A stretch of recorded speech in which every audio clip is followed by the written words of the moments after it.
ازيكم عاملين ايه؟ يا رب تكونوا بكل خير وبكل صحه وبكل سعاده وبكل رضا من ربنا. بكلمكم كتير قوي على الفوكال بوينت او على نقطه الارتكاز البصري، وهي لما اكون بعمل مساحه لازم يبقى عندي مكان محدد هو اللي بركز عليه القعده. لما خدنا المشروع ده كانت الكلاينت عندها فعلا المرايه اللي ورايا وعندها الفاير بليس او الدفايه اللي محطوطه. الدفايه زي ما انتم شايفين احنا عدلنا اللون بتاعها، لكن بصراحه استحرمنا نلغي المرايه اللي موجوده. كنا عايزين نلغيها، بس بصراحه لما عرفت ثمنها استحرمت وقلت لا، وي ويل ورك اراوند. عملنا ايه في الزوننج هنا؟ فتحنا زاويه القعده، فبقى ورايا كنبه يمين وكنبه شمال كانوا بالفعل عند الكلاينت.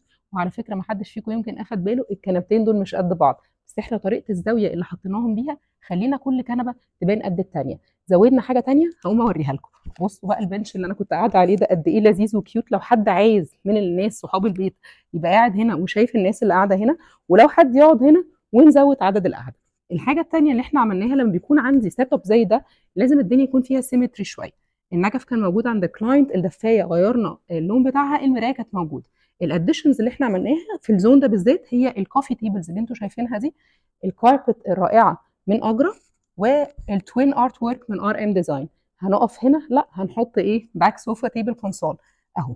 بصوا الحلاوه والشياكه والجمال. الكنبه كانت موجوده بالفعل، كنا عايزين حاجه كده تكحل شكل البيت، فاعتمدنا هنا اللون البيرنت تشاركول او الفحمي الغامق، وحطينا هنا كونسول تاني ورا الكنبه الكبيره اللي برده ظهرها للسلم. زودنا برده هنا اليمنتس تانية، زودنا الكوفي تيبل دي لو عايزه تيجي توريها لهم، هي منظر لذيذه جدا كانت عاجبه الكلاينت، التفاصيل بتاعها هاديه قوي. فزودنا هنا كوفي تيبل، شفتوا تفاصيلها، وزودنا هناك كمان كوفي تيبل هروح اوريها لكم، بس هي تفاصيلها هاديه وناعمه عشان ما يبقاش الحاجه اوفر.